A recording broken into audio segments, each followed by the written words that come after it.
to the Hudson Institute. I'm Bryan Clark, a senior fellow at the Institute and director of the Hudson Center for Defense Concepts and Technology. Today, we're going to have a really interesting event talking about a report that we recently released that addresses decision-centric warfare, and in particular, force design and mission integration, which are becoming even more important elements of military force planning and operations as we go forward. We'll talk about how that is in a minute. This research was sponsored by DARPA, and we're very helpful. We're really thankful for their sponsorship of our work. The group that we have here today is going to be a superb group to have a discussion about the future of force design and mission integration. I'm here with Dan Patt, who is an adjunct fellow at the Defense Concepts and Technology Center. We're also here with panelists, Admiral Scott Swift, who was most recently commander of US Pacific Fleet. We're also here with General Hawk Carlisle, who was most recently the Air Combat Command commander, as well as being the commander of Pacific Air Forces, and Lieutenant General Eric Wesley, who was most recently the Deputy Commanding General of Army Futures Command. We're going to be going to the panel in a minute, but first I'm going to give a quick talk on the study report itself and address some of its major findings. And then we'll turn to have a panel discussion with Dr. Dan Patt and our panelists, along with some questions potentially from the media. So thank you very much for being here, and I'll go into the presentation. The study we recently released, Advancing Decision-Centric Warfare, Gaining Advantage Through Force Design and Mission Integration, it talks about the concept of mosaic warfare, but it also addresses broader trends in military force design and operations. This work has been sponsored by DARPA. This is the third in a series of reports that we're doing on the subject. And this is addressing a series of issues that are becoming even more salient today for the Defense Department. And I wanted to also give a quick shout out to my co-authors, Dr. Dan Patt, who is with us here today, and Timothy Walton, who's a fellow at the Center for Defense Concepts and Technology at Hudson.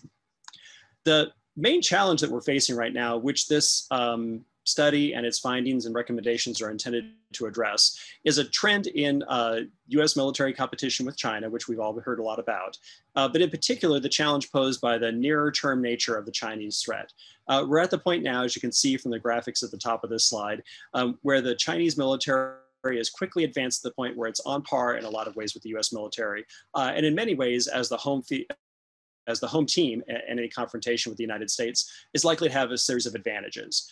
To be able to overcome those Chinese advantages, US forces would ordinarily modernize and try to grow over time to be able to address the Chinese threat.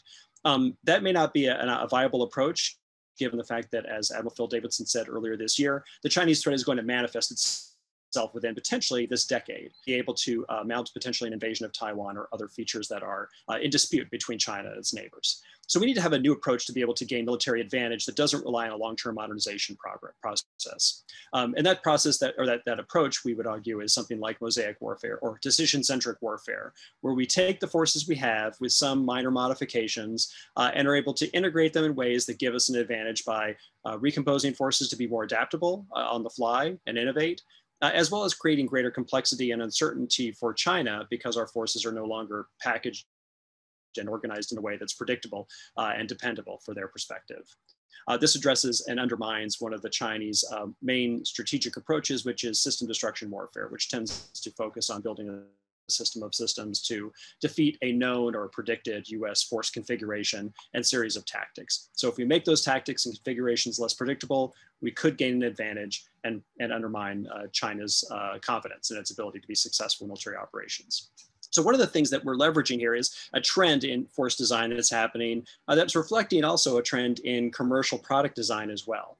And that's this trend away from homogeneity at scale or mass production, like we saw from the period of perhaps the First World War through the Cold War, into a series or into a trend now of heterogeneity at scale, meaning we are shifting from an era where weapon systems and commercial products were produced on large scales in a very homogeneous manner, meaning products all look very similar to one another. They were mass produced on a production line, and then it was up to users to basically adapt their way of operating or using to the system rather than the reverse. Now we're seeing this trend where products and military forces are increasingly being designed in more heterogeneous ways to deal or to deliver more specialized solutions to the customer. So the trend here, if you think of a commercial product, is the move from maybe a third generation mobile phone to the iPhone, where in that third generation phone, you got whatever features the phone had, and you had to adapt your way of operating to the phone.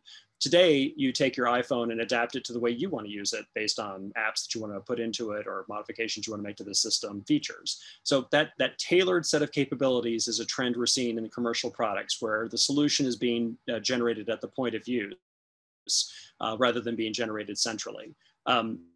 This trend is also being shown or being exhibited in military forces too, both deliberately in terms of the military force design the US is pursuing, and it's also being driven by new operational concepts like mosaic warfare that are moving away from this kind of cookie cutter approach to force design where everything's the same and it's being delivered to a user that has to then use it as it's designed, to instead give military forces to users that are able to be adapted in the field and provide more bespoke solutions.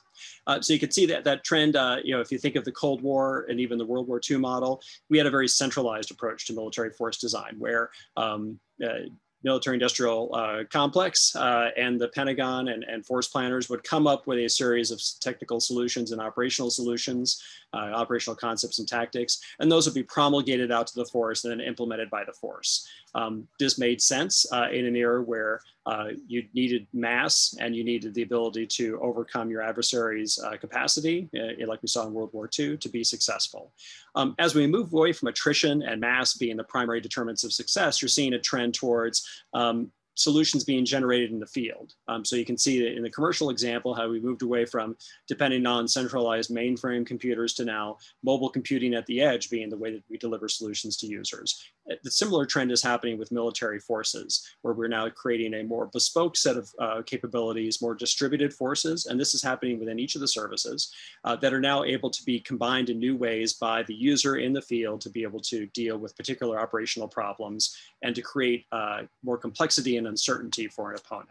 So one example of that might be how the Navy is transitioning. So this is from a recent study we did on Navy fleet architecture in concert with the Office of Secretary of Defense. And although this isn't exactly where the Navy's going in terms of its force plans, because it has not made those clear yet, this trend is still being exhibited by the Navy's force plans, even in this current budget cycle, which is fairly constrained. We're shifting away from a relatively small number of large platforms like aircraft carriers and destroyers to a larger number of smaller platforms like frigates, corvettes, unmanned surface vessels, and small logistics ships. So we're offsetting or divesting of some of these large platforms, large monolithic multi-mission platforms, towards smaller platforms that are not as multi-mission and that maybe aren't as self-contained, but that they can be combined in new ways in the field to be able to create effects that are beneficial for the combat commander and also create challenges for the opponent. This force design trend is something we would argue is an example of a decision-centric planning process, meaning instead of traditional military force planning where you decide on a course of action and then you stick with that course of action for months or years and efficiently align resources towards that course of action, we're seeing a trend where military force design and operations need to be much more about adaptability and optionality. So you need to keep your options open as long as possible, both to afford yourself the adaptability to react to an opponent's actions, but also to be able to impose on your opponent some complexity and also make your opponent have to deal with a larger number of ways that you can operate the force. This force design trend towards larger amount of heterogeneity in the force supports this idea of decision-centric operations and planning because it gives you a lot more ways to combine the force and operate it. One of the challenge with this decision-centric as opposed to the forecast-centric approach is being able to manage the force. Which means that you need a new way of thinking about command and control. If you have a larger number of objects and forces at your disposal that have a varying set of capabilities, it's going to be hard to plan because you can't do that in a relatively short period of time. So our human-centric, staff-based planning approach may not be able to keep up with the opportunities that this force design creates, and it may not be able to keep up with what the opponent may present to you. So we see a shift now, and this is already happening with efforts like JADC2, the Joint Domain Command and Control Process, or strategy in DoD, towards a human command and machine control or machine-assisted control way of doing military operations, where a human commander will prescribe the basic requirements and tasks that need to be done and the bounds within we're done. And then machines will help that commander understand what the course of action that are available to him or her, and also what force packages might be able to support those courses of action. This is not dissimilar to how when you tell your Google Maps that you want to go from point A to point B, it'll present you with some courses of action that you can use to get there. Or the Uber app, if you tell the Uber app you want to go from here to there, it's going to present you different options for being able to get there, different vehicles, different paths that you can choose, different timeframes in which you can do it, and different costs. This is a similar approach that is being used by some of these machine-assisted control systems to help commanders manage this more heterogeneous force that's being developed. And this is going to happen whether we adopt mosaic warfare, we adopt some other approach to warfare. These trends are happening no matter what, and we're seeing them on the commercial side as well. So enabling this force to be integrated in a way that allows it to improve adaptability and impose complexity is going to be challenging out at the pointy edge of the spear. So the combatant commanders, the operational commanders in the field are going to have all these opportunities. The challenge, though, is, okay, well, how do I have the logistics, the protection, the training, the networks and command and control systems that allow me to manage this more heterogeneous force in the field. I've got these machine-assisted control systems that are helping me understand what's possible, but then I've got to actually execute that. So that's part of competing operationally, and that's this idea of mission integration. Because one of the challenges that U.S. force has today is we are still in this industrial model where we are essentially still mass producing forces in a cookie cutter kind of approach with one-size-fits-all force packages that get delivered to combatant commanders. And then combatant commanders are forced to then try to cobble together something in the field that adapts to the missions they actually are facing. So like in this chart, we're seeing in this, this sort of centralized model of force planning. We do force generation at the service level. These service forces are delivered in these relatively large force packages like carrier strike groups or brigade combat teams. And then they reach the combatant commander that has very specific missions to do that don't necessarily tailor to any of these force packages, but that would be best done by a combination of forces from different force packages. So the combatant commander is then forced to disaggregate and then recombine forces to be able to address these missions, like missile defense of Kadena, the air bases on Kadena, or Kadena Air Base on Okinawa. And so the fundamental challenge we have is that there is a gap, if you look on the left-hand side there, in our agility and our ability to integrate joint forces. So despite the fact that we talk about operating jointly as a military, we don't actually provide combatant commanders the way to integrate forces to actually do joint or all domain operations. So we have to have some kind of processes and organizations that do that. So one thing that we can do to do that is to think about the federated model that the DoD has essentially established for capability development.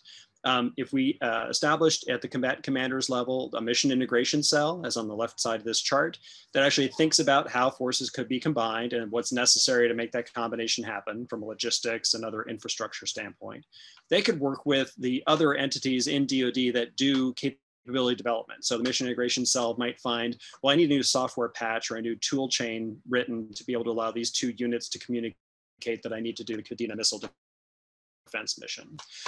They could go to a software factory like the Algorithmic Warfare Cross-Functional Teams factories, or Kessel Run, or AFWorks, or a lot of other entities that do software or software creation today in DoD. If they need something more hardware focused, they could go to a mission factory like the Air Force or Navy Warfare Centers, or Big Safari, which is an organization that does this kind of hardware specialization for forces deploying to the field. And then if the mission integration cell finds, well, in the future, it'd be beneficial if these forces were combined in a different way, or these forces were equipped differently, they would go back to the services and ask for new capabilities developed through rapid prototyping, like rapid capability offices that are in each of the services now, or even farther back into service acquisition. So looking at this operational problem of Kadena missile defense is actually a useful case study for thinking about how mission integration would happen. Okinawa is in close proximity to China. It's usually somewhat written off as an operational center in a major confrontation with China because it is so close and so likely to be attacked in by large numbers of weapons. There's many bases on Kadena that the US needs really to effectively operate in the Western Pacific. But if the US was able to operate to some degree from this base, even if it's a relatively small level of air operations, it would be enough of a challenge that the Chinese would have to take that into account in their force planning. And it would enable this decision-centric approach by providing more options to US forces and constraining some options that are available to the Chinese forces. So even a relatively small set of operations from Kadena puts sand in the gears of China's plans. So how we would do that is we would do this mission integration process. So you've got an operational challenge, like in the lower left-hand side there, of maintaining CADENA in some kind of level of operations for air forces. You've got deployed forces that are deployed out to the theater already. And so your mission integration cell in the middle there is going to look at those operational forces and say, well, are these forces, can they be combined in a way that allows me to sustain these air operations from CADENA? And if so, do they need new tools to help them do that? Can they do it as they are today? Do they need logistics or other capabilities that they need to deploy from somewhere in theater and manage that process? And then the mission integration cell would reach back into capability developers on the right-hand side there to get the additional systems or algorithms or mission capabilities they need that are available in the very short term, like of 1 to 2 months. If they need something that's going to be a little bit longer term, capability effort, then they would go where we'd have mission managers who work with the combatant commanders to say, you know, I need next time folks deploy out here, I need them to be equipped with the following things because that's what we need in theater to deal with this operational problem. Those mission managers are their advocate, and they're going to move money around to be able to support the development or the integration of new capabilities onto forces that are going to deploy next cycle. So you think that mission manager is kind of looking out at 1 to 2 years as opposed to the 1 to 2 months that the mission integration cell might be looking.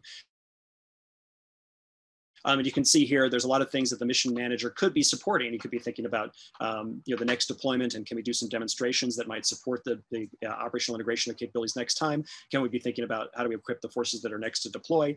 Can we be ensuring that the software factories are being properly funded to support the mission integration cell's efforts over the next 1 to 2 months? So there's a lot of things the mission manager back at the Pentagon could do to help the mission integration cell and the combatant commander be able to integrate forces in theater in near real time. By putting these units in place, now we've created this integration capability. So now joint forces can actually be integrated in theater rather than it being a pickup game of forces that are deployed from the services through their force generation process.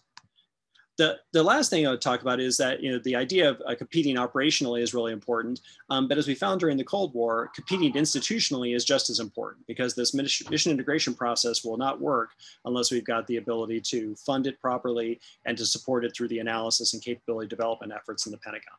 So one thing that jumps out in this is the mission integration cells need to think differently about how they do capability analysis, because over the next 1 to 2 months, a wide variety of scenarios could occur, and they need to be thinking about which forces are best prepared to support those scenarios. They can't just focus on a single scenario like China invades Taiwan, because there's hundreds of ways that China could interfere with or threaten US allies. So if you look on here, what this chart is showing how different force packages are able to address the same combination of scenarios. So you've got about 50 scenarios here, and you've got different force packages that are being deployed to theater.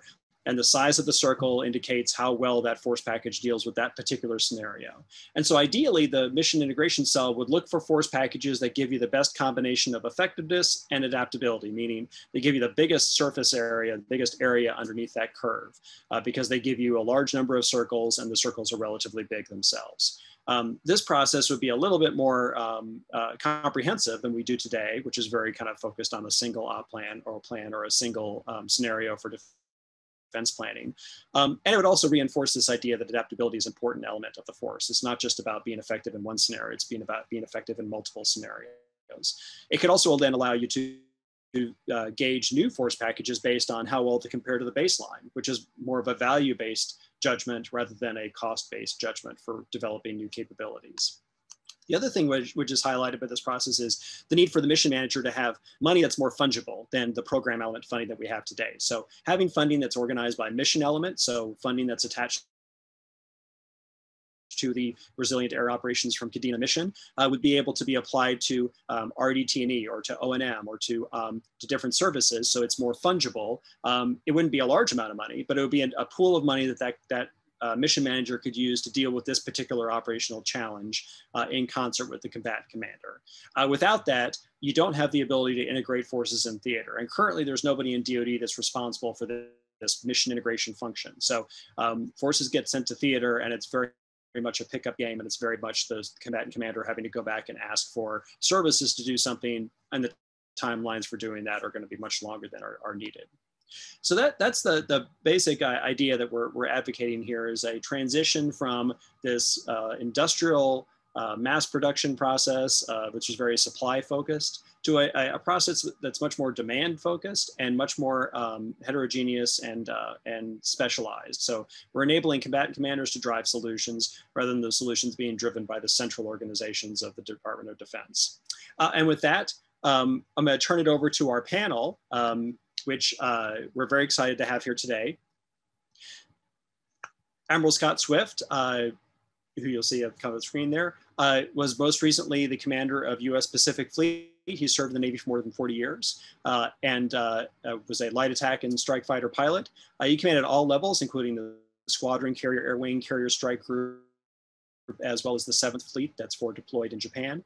During his years of service, he participated in Operations Praying Mantis, Southern Watch, Enduring Freedom, and Iraqi Freedom. He has a master's degree from the Naval War College. He's also a graduate of San Diego State University and the U.S. I guess the U.S. Naval War College. He's been very active in national security analysis since his retirement.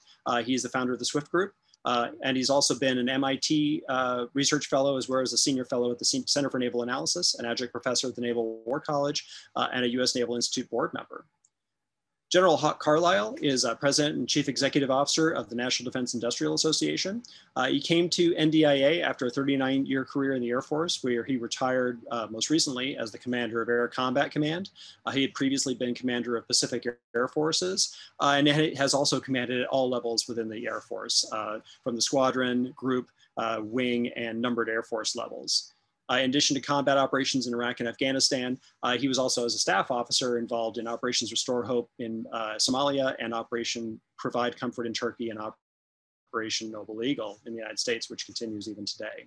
He's a graduate of the U.S. Air Force Academy and received master's degrees from Golden Gate University in San Francisco and the Army War College. Lieutenant General Eric Wesley is retired from the Army as Deputy Commanding General of Army Futures Command and Director of the Future and Concept Center. He's where he developed future operational concepts and developed the Army's future force design, which the Army is now implementing today. He's currently Executive Vice President of Flyer Defense, leading developer of electric combat vehicles, which is a very exciting area of investment. He's commanded at multiple levels as well, including the Maneuver Center at Fort Benning, Maneuver Center of Excellence at Fort Benning. He and Deputy Commanding General of the 1st Infantry Division, Commander of the 1st Brigade, 1st Infantry Division.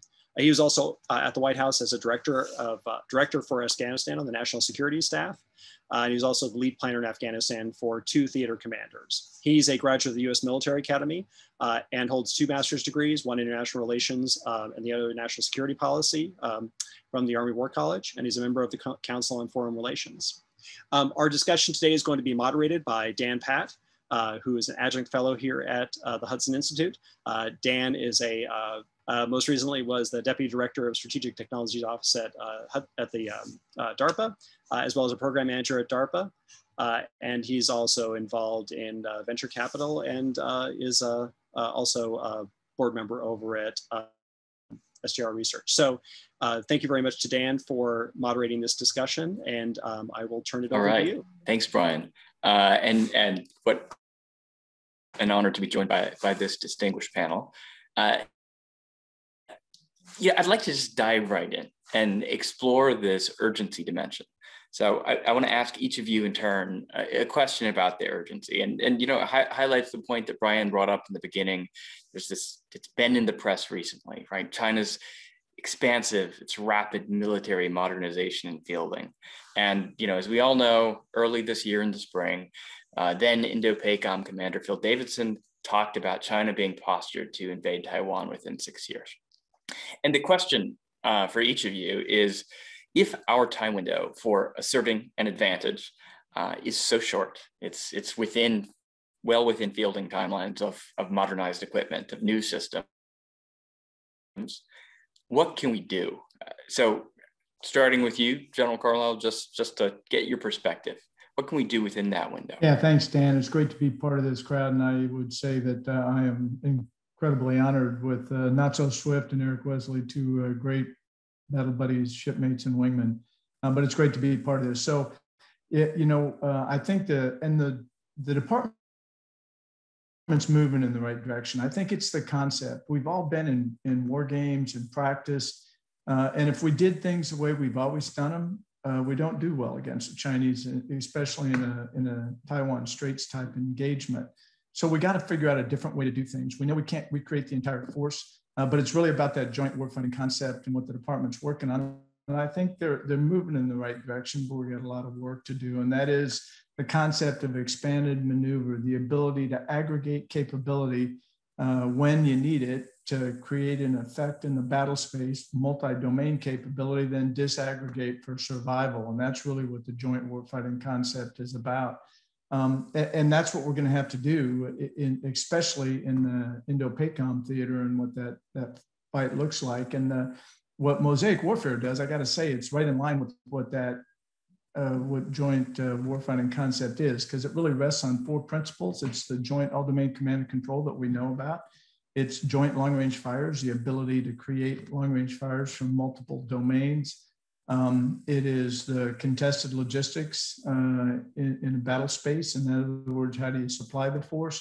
And then it's information dominance, which goes to, again, that the decision dominance you talk about. So aggregating capability and then disaggregating it in the time and place you're choosing across multi-domains to get the effects in the battle space you need is exactly what mosaic warfare is all about, and what you and Bryan and the paper talks about. So our ability to rapidly do that, that's the question mark. You know, as General Hyten said the other day in a discussion, he said, our eyes have turned to the pacing threat of China and to a lesser extent Russia, but our body hasn't necessarily turned there as well. And that's the part that I think we really have to work on as we incorporate these concepts. Yeah, I appreciate that. And also the framing of what the department is doing and the joint warfighting concept, which of course is also, just newly signed out.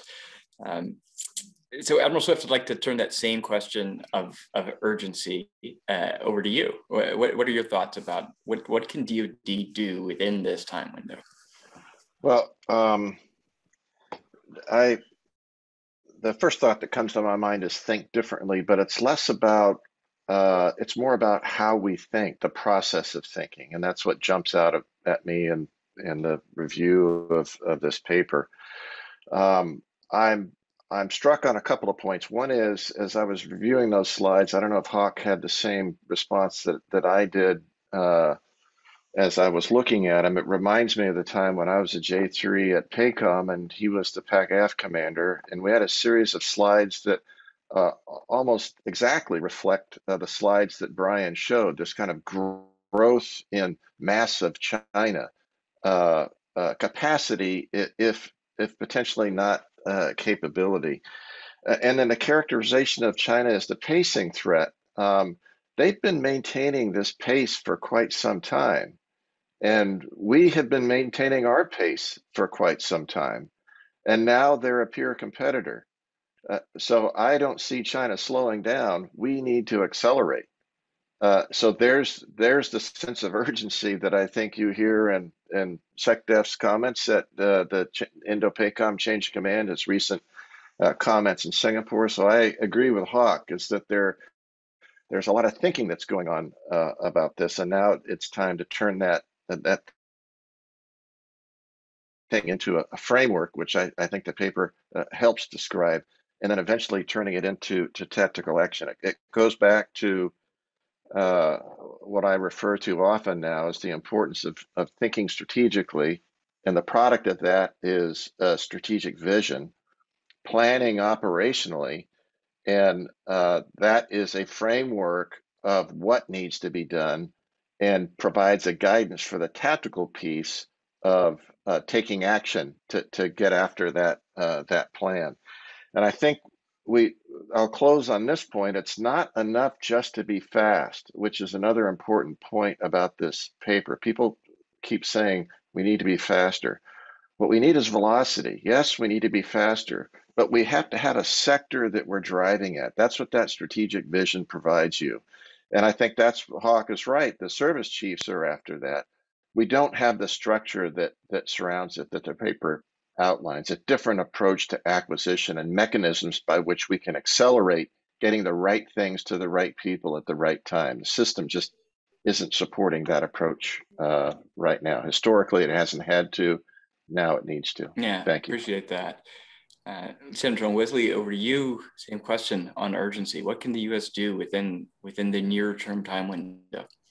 Yeah, I think this is really important. You know, I don't think we've made a sufficiently compelling argument in the public space in terms of the threat that we face, absent change, particularly in the Pacific theater. So urgency is critical. What can we do is your question. I think there are a couple things I would mention. One is physics still matters.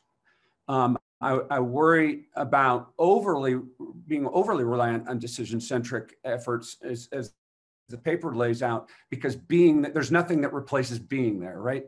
And that's something that we have a struggle with culturally, and it's something historically of the last 3 decades we've withdrawn from the peninsula and the continent in such a way that puts us out of position strategically. So strategic positioning, we just cannot ignore that. That's, I guess, the first point. The second point, if I could reinforce what General Carlisle was talking about, and that is the idea of having a common concept. Concepts are important because they give us a common framework through which we can collectively come together in a joint manner. Although I think we're moving in the right direction, I would argue that we're not moving nearly fast enough in terms of having a common understanding of warfare. And it's really got to be driven from the top. And so one of the problems we face is that traditionally we have allowed, by legislation, authority in the services to develop in a federated manner the capabilities that they need or derive, and then we integrate them at the point of need. The problem is that will not suffice, because we have to have a common framework for how we're going to fight, which should drive service budgets. And right now, service secretaries are not incentivized to budget in accordance with a common concept, because the common concept hasn't driven the budgeting process just yet. So although I agree with General Carlisle that we're on the right path there, I'm concerned that the rigor of a joint concept is not driving the budgeting process the way it probably ought to.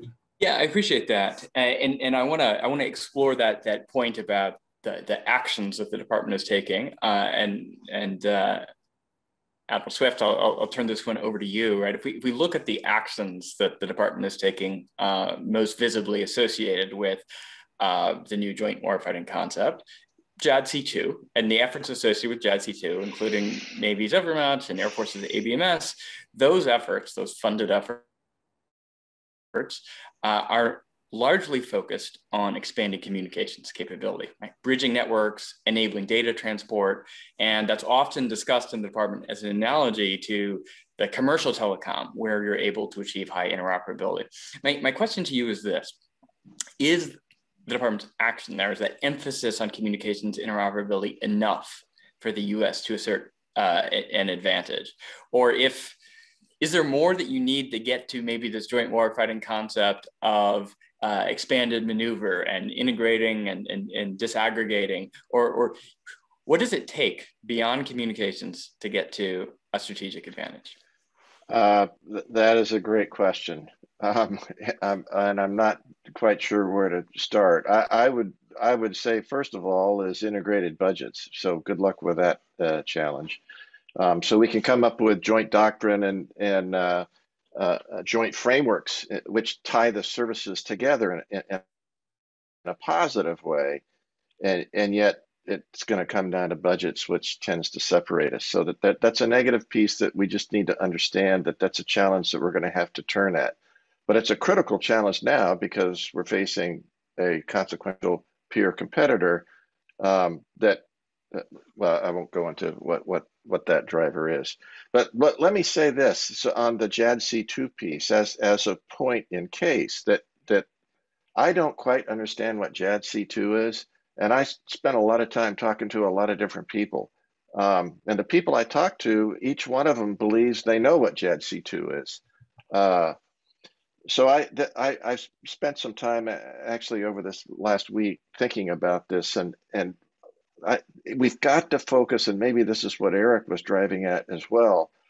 My biased view is we have to focus at the tactical edge. We have to make sure that's what we're servicing, whether it's through the your paper or whether it's this context of JADC2. And what we need to service them with is delivering data from distributed sources, distributed sensors, agnostic as to who those sources are, whether they're tactical, operational, or strategic, and align that data with the weapons that those tactical units have. That I think is the starting point. I agree with Eric that it needs to be top down, but the design process in some ways needs to be bottom up. But unfortunately, when I hear discussions about JADC2, it's about servicing the strategic customers and clients, the codes and others. That's critically important. I'm not denying that. But if you have a huge repository of data and knowledge at the strategic level, and you're disconnected from those that are going to be conducting cyber and kinetic, achieve the necessary velocity of the warfight against the peer competitor is going to be problematic. So I guess in summary, I would say we don't have the luxury of focusing on just one thing. We can walk and chew gum at the same time. We absolutely have to run, chew gum, juggle balls, and figure out how to sort through all the funding challenges at the same time. If we are going to achieve increasing the rate of growth, not just financially, in order to at least catch up to a peer competitor and then outpace that peer competitor. That's why, I'll close on this point, that's why the Secretary's comments about integrated deterrence is so important. It's critical now because we have to show from a combined perspective that there's unanimity in thinking, back to the Queen Elizabeth deployment and all the things that it means. But I'll stop at that point. We could spend 3 hours here just on this one question. Thanks. Lieutenant Wesley, I want to pick up with that thread and this idea about surfacing these diverse needs that might happen at the tactical edge. And I mean, let's talk about adaptability and surprise, right? At the end of the day, the DoD's core processes are products of the industrial era. Right? Still tend to think about highly capable equipment, highly capable units that could serve any theater, anywhere, identify the gaps, and build that capability out. But if some of our future challenges require accepting that there are differences between competitors and theaters, and maybe the way those forces are integrated and how they fight against a particular threat or need, how do we move the DoD towards the ability to move away from the one-size-fits-all model and more towards these diverse combinations of joint forces that meet a particular threat? Yeah, thanks, Dan. First of all, as a teaser, I think one of the favorite things I said that Admiral Swift just said was the word repository of data. So let's just keep that in the forefront of your mind. Earlier, I said you need to have a top-down understanding of how we're going to fight in order to enable the construction of the technical and communications infrastructure we need. Not because we want to centralize the decision-making, but because we want to empower soldiers at the edge. But you've got to start with a top-down concept and then develop it from the bottom up, just like Admiral Swift said. And so I think the way that we have to create agility is to create this framework or platform that Admiral Swift described called a repository of data that's immaterial to any kind of exquisite kill chain that we're used to in the industrial era. And then if you have a repository of data and you're collecting that data and organizing it and labeling it appropriately, that allows for endless combinations of applications or apps at the tactical level to reach into that data and apply it tailored to the situation you may have. So my concern that I highlighted earlier is I'm not confident that we're moving fast enough in a direction to have a common repository that can have endless combinations of access based on latency, based on security protocols, et cetera. So I think the first thing that we have to get after in terms of JADC2 is organize the data in a common repository so that we can have the endless access at the tactical edge. First, make the resources available, then permit that distributed or federated experimentation or recombination. Absolutely. Endless combinations of access to that data. General Carlisle, much of the problem of composing new force packages in theater, and whether it's new kill chains and connecting a satellite feed to a destroyer CIC to an Air Force weapon, is the fact that there aren't the infrastructure and there aren't the organizations to support that after you leave service force generation, after when you push out to theater. What do you see happening, not just in the warfighting concept, but in how the DoD is posturing to be able to integrate joint force packages that meet the needs of the situation at hand? Should the combatant commands do it? And I concur with everything both Nacho and Eric said. I think the challenge is and it worked. We built stovepipe capability. You build air forces, you build naval forces, you build land forces, you build space forces, and they're stovepiped. And then after the fact, we got great young women and men out there that find ways to make them work together. And they integrate. Actually, we can take a lesson from the tactical edge. The tactical edge, those young folks out there actually do a pretty good job, but we got to start that at the outset to get to the speed that Eric and Nacho were talking about. Systems have to be built, integrated. They have to be designed, created under a concept of we're gonna put these together in a way and time of our choosing to get the capability at the tactical edge, create effects in the battle space, get them for survival, and they're going to bring it back together probably in a different way for the next engagement. So look at how you design, how you build these systems to begin with. And everybody's brought it up, but we'll say it one more time. We're in a 60s era McNamara PBBE process, planning, program, budgeting, and execution, that is just absolutely unacceptable. The good news is in the Senate mark of the 22 NDAA, they want to change that system. The department can't do it. We know that. I'm not sure Congress can. You can hope they can. But how do we do that so that we incentivize that integration from the outset, not after the fact, when it gets fielded and then you go, oh, by the way, we need them to work together. How do we do that from the beginning? We did some great things, like Eric and I, back in the days of the rover, where an MQ-9 video went down to a soldier in the field, which was fantastic. It was a great integration of air and land power, but that was after the fact, and it's when we're already engaged in Afghanistan. So why didn't we design that in at the outset? And I think that's the key component of moving this forward. And then the part that your paper really brings out is you got to incentivize that process at the outset. It's got to be backward compatible to everything that we have today, obviously, because we're not going to wholly change out the force capability we have today. And then you have to have the structure and the organizations that facilitate, support, and drive that integration continuously. And again, as both Eric and Nacho said, it's, there's a strategic and operational level for command and control. And then there's ability to execute at the tactical edge, and how do you combine those two from the outset of the program as you move forward. So, I think it's the good news, I believe, is realization. That's where we have to go. The bad news is the bureaucracy is hard to move in that direction at any speed. The service chiefs, though, if you talk to Mike Gilday and CQ Brown and Jimmy McConville and Jay Raymond, they'll tell you that, they get it. Now, ability to really move it forward is one that's going to be a big hill to climb.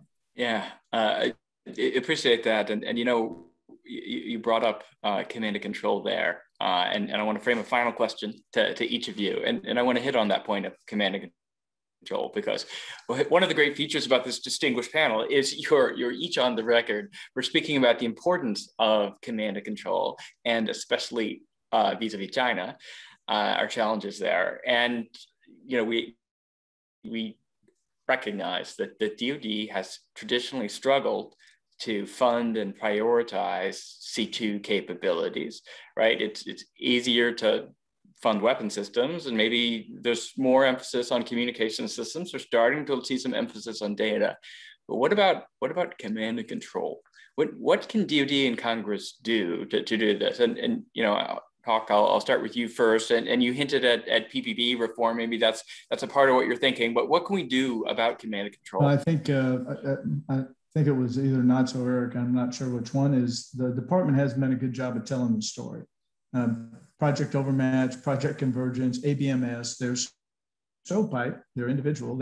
People talk about them in some cases as networks. In the case of ABMS and Overmatch, I think Project Convergence is a little more integrated down to the soldier level. But I think the key is, one of the keys is the department's got to tell the story and really be able to articulate it. And it's not an Air Force, Army, Navy, Marine Corps, Space Force story. It's a Department of Defense joint warfighting story. And that's really where we have to get to. And that's the only way we're going to sell it when it comes to Congress. But I think a couple of the things that brought up, and then I'll turn it over. I know obviously Natso and Eric have pretty strong feelings, as do I, on command and control. And that is, one of the challenges is it can't be centralized like it is today, where you have the White House watching the takedown of Osama bin Laden from the Situation Room, because you're going to be disaggregated. We know our adversaries are going to attack our ability to communicate. So what does it look like when you're out there in mission type orders, and then you don't have access to that communication network, and you may have limited access to the data depending on where it's at and where it's coming from. And so how do you act? How do you give that tactical edge a capability to do that and integrate those forces so that mission type orders are executed out there at the tactical edge? And the other part is, you have to go from, where we are today, and we have a MOC, a TOC, and an AOC, and SPOC for Space Forces. So how do you go from that to what the envisioned JADC2 of the future is, and what steps? Eric had it exactly right, and not so. It's data. It's what do you do with that data? How do you categorize it? How do you use it? How do you make it accessible at all different levels, so that mission type orders with access to data gives you the ability to execute and integrate, aggregate forces in a place and time you're choosing, and then execute the mission, and then disaggregate and maybe probably disconnect, because that's one of the ways they find you, right? So how do you do that? And from today's capability to the future, I think JADC2 is moving in the right direction. It's too slow, I believe. Having separate service efforts has value, but that's got to be integrated at the outset. And I think that's one of the things we just had a conference at Texas A&M about it. And that was one of the things that continually came out. And we have to show industry the business case. My current role, I will tell you, industry goes, we're all in, we're ready to play. But the ability of the department to tell the story and show how it's going to work is one that I think needs a lot of work. Thanks, appreciate that. Lieutenant Wesley, over to you. Command and control. What, especially with respect to China, what's important, and how can the DoD or Congress help? Yeah, I think at the outset, we have to say, given the fact that both of our peer competitors have interior lines and that we're at a position that the only way we're going to achieve advantage, as your paper lays out, is the ability to optimize decision-making and putting resources at the right place at the right time, almost within seconds or minutes. So that's a command and control problem. It's not a weapon system problem. And what's interesting, our entire culture within the DoD and the acquisition process is usually it's systems centric.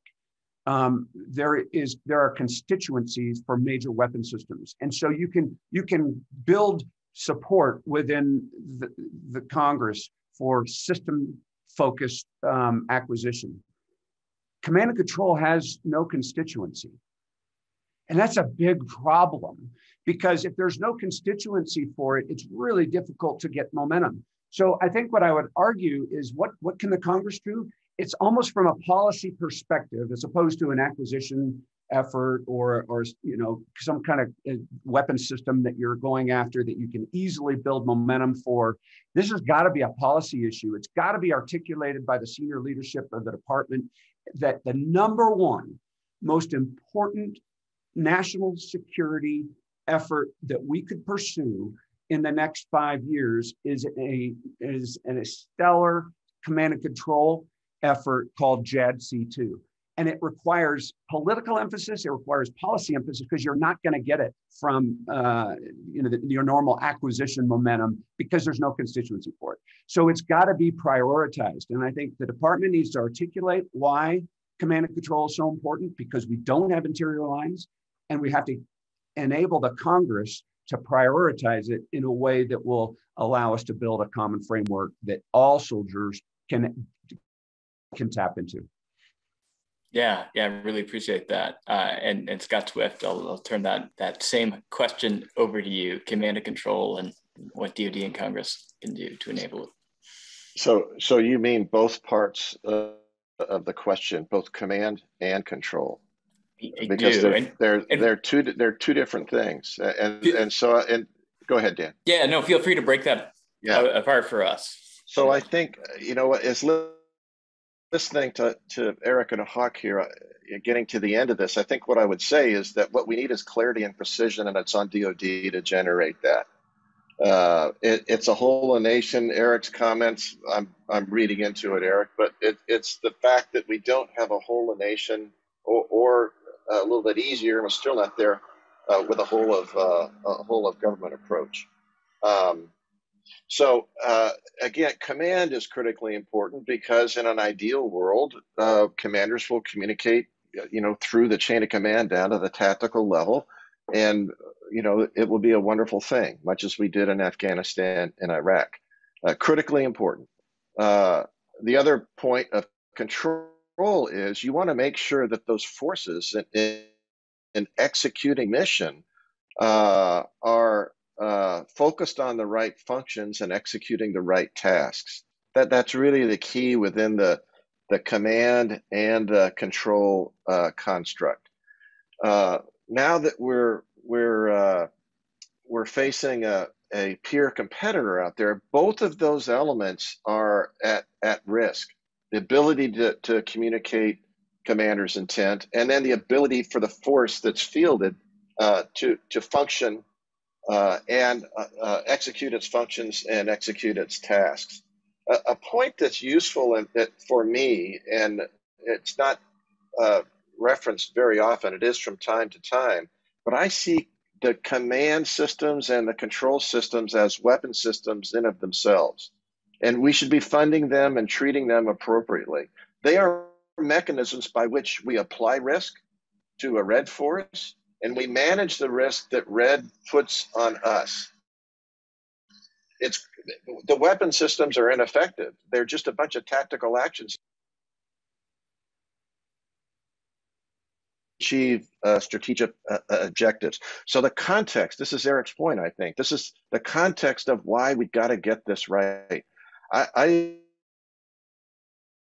agree with Hawk, who's taking us a long way down that path.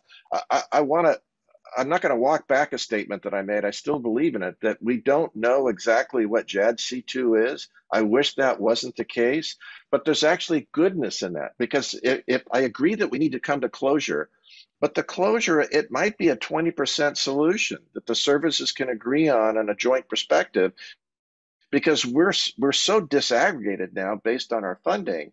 We just can't suddenly aggregate under a common JADC2 system. So this is going to be evolutionary, but it's got to have velocity to it. We're not facing threats like we did in Afghanistan and Iraq. We don't have that luxury of time. The last thing I'll say to drive this point home of how we need to think about this problem set differently. This is not a symmetrical challenge that we face that's brought by peer competitors. They want a force-on-force fight. That is not a fight to our advantage any longer. It goes back to the slides that Bryan showed, and it goes to both Hawk's and Eric's comments. We have to think asymmetrically. That's not to say we don't have centralized power, but how we apply that power, we need to have an asymmetrical approach to it. Applying that power on critical centers of gravity at the right place and the right time. That requires both command and control. Otherwise, these investments that we're making in weapon systems aren't going to be fully realized. Yeah, appreciate that. So we have two questions which came in overshot, which I'd like to tee up. The first, and Hawk, I think we'll push this to you because you hinted at this need for starting jointly. How can we get the services to make integrated funding decisions, integrated budget decisions? Does that take this PPBE commission that you hinted at? Are there things we can do starting now? How do we approach that? Yeah, that's a great question. It's not an easy one to tackle, but it's something we have to do. And we have small pockets of success in that. The Rapid Capabilities Office, the RCO inside the Air Force, does things pretty quickly. Big Safari, you mentioned that earlier on, they're actually reasonably quick in their ability to get to a decision maker rapidly. But do you feel that they're acting jointly or are they acting quickly? No, that you're right. That's two different things. That was not my intent in saying that, but I'm saying we know how to do things that can act quickly, which is part of the equation. Just as Nacho said, it's not just quick though, it's with the right vector, and the vector is joint, which doesn't exist today. So it's velocity, which is speed and vector. So we have small examples of speed, although they're be able to scale them inside of the bureaucracy that is the DoD and the fourth estate, as well as 535 board of directors that oversee everything and have that oversight. That is difficult. I do believe that the key is the resource allocation and how you do it and what you incentivize. And right now, the PPBE system, the way it is, incentivizes services to build exquisite capability singularly in a stovepipe. So how do you change that system to incentivize the greatest success of an acquisition program is its integration and joint capability instead of exquisite service-centric capability that only serves that service? We have to change the way it's done. As mentioned by both Natso and Eric, the services have the money. And so that's where the incentive comes from. And, that it's a big hill to climb, but we have got to incentivize the joint aspect of this and integration at the beginning of the program, at the birth of the idea, based on the concepts that we have for force employment and joint warfighting, and then incentivize those things as we go forward. I'm hoping that that's what's going to come out as we look at the bureaucracy that we deal with inside the department. Thanks, Hawk. All right, final question came in over chat, and it's for you, Nato, and it's related to your comments on command and control, and it's this. So right now, one of the major JADC2 activities is we see joint staff working on data standards to implement JADC2. Do you think that's going to help achieve some of what you talked about on our needs for command and control? Hey, we're pressed for time, and so that's going to be a quick answer. I want to come back to the previous question. First of all, I'm glad you pushed it at Hawk and not me. But I would suggest that what you're suggesting in your paper helps get at the jointness, because what you're doing is you're empowering that technical edge to report back in real time to the acquisition folks, the requirements folks in DC to rapid turn. That's a mechanism to generate the sense of urgency of why that's so important.